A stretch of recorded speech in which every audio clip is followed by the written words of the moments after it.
জীবনে প্রতিভার চেয়েও বড় শক্তির নাম হচ্ছে জেদ। কারণ প্রতিভা আপনাকে শুরু করায়, কিন্তু জেদ আপনাকে শেষ পর্যন্ত পৌঁছে দেবে। মানুষ আপনাকে বলবে তুমি পারবে না, পরিস্থিতি বলবে এটা তোমার জন্য নয়, সময় বলবে অনেক দেরি হয়ে গেছে। কিন্তু যদি তোমার ভেতরে একটু জেদ থাকে, তাহলে তুমি উত্তর দেবে আমি থামবো না, আমি করেই দেখাবো। হ্যাঁ, আজকে কথা বলবো মানুষের জেদ নিয়ে। ভিডিওটি সম্পূর্ণ দেখার অনুরোধ রইল। আশা করছি এই ভিডিওটি দেখার পর তোমার জীবনের পরিবর্তন তুমি নিজেই লক্ষ্য করতে পারবে।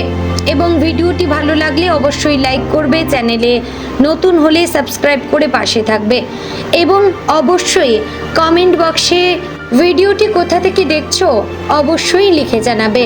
তো চলো ভিডিওটির মূল আলোচনায় যাওয়া যাক। মনে রাখবে যে মানুষটি হাজারবার ব্যর্থ হওয়ার পরেও আবার উঠে দাঁড়ায়, সে কখনো হেরে যায় না।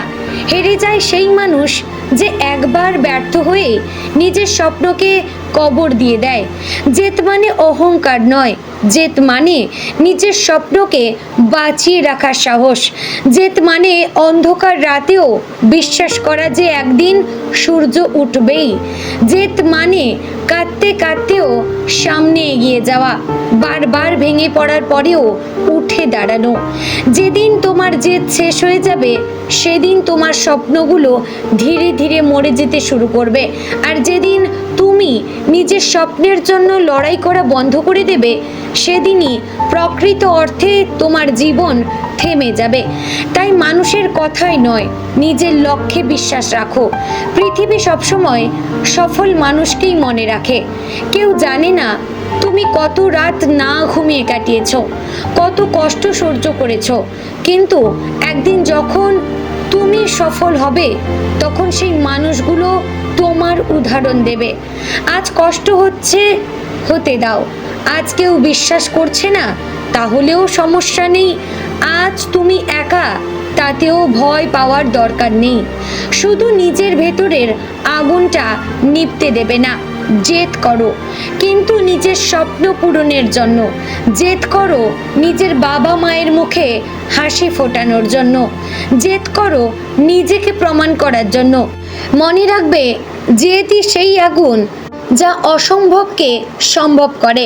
আর যে মানুষ নিজের জেদকে শেষ পর্যন্ত বাঁচিয়ে রাখতে পারে, তার জীবন কখনো শেষ হয় না, বরং সেখান থেকেই শুরু হয় আর সবচেয়ে সুন্দর অধ্যায়। তাই কখনো হার মানবে না, কারণ তোমার জেদই একদিন তোমার পরিচয় হয়ে উঠবে। একটাবার ভেবে দেখো, একটা ছোট্ট পিঁপড়ে নিজের ওজনের কয়েক গুণ বেশি ভার বহন করে। পথে যদি একটি বাধা আসে, সে ফিরে যায় না। ডান দিক দিয়ে চেষ্টা করে, না হলে বাঁ দিক দিয়ে যায়, তাতেও না হলে উপর দিয়ে ওঠে। কিন্তু সে কখনো থেমে যায় না, কারণ সে জানে থেমে গেলে খাবার জুটবে না। মানুষের জীবনও ঠিক তেমনি। পথ বদলাতে পারেন, কিন্তু লক্ষ্য বদলাবেন না। একটি বীজকে দেখবেন, তাকে প্রথমে মাটির নিচে চাপা পড়তে হয়। চারদিকে শুধুই অন্ধকার, তবুও সে হাল ছাড়ে না। ধীরে ধীরে মাটি ভেদ করে আলোয় উঠে আসে।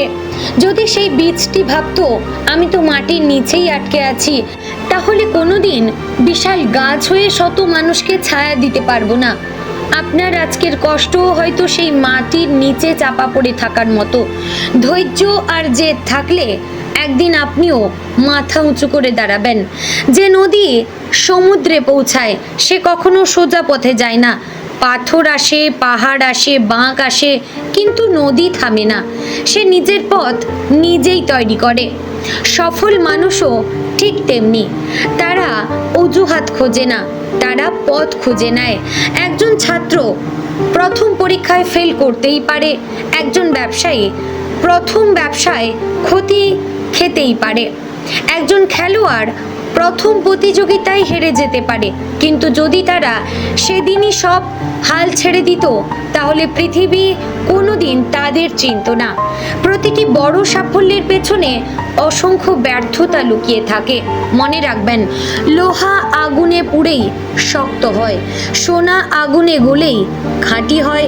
তেমনি মানুষও কঠিন সময়ের মধ্য দিয়েই শক্তিশালী হয়ে ওঠে। তাই জীবনে যত বড় ঝড়ই আসুক, নিজের ভেতরের জেদকে কখনো মরতে দেবেন না।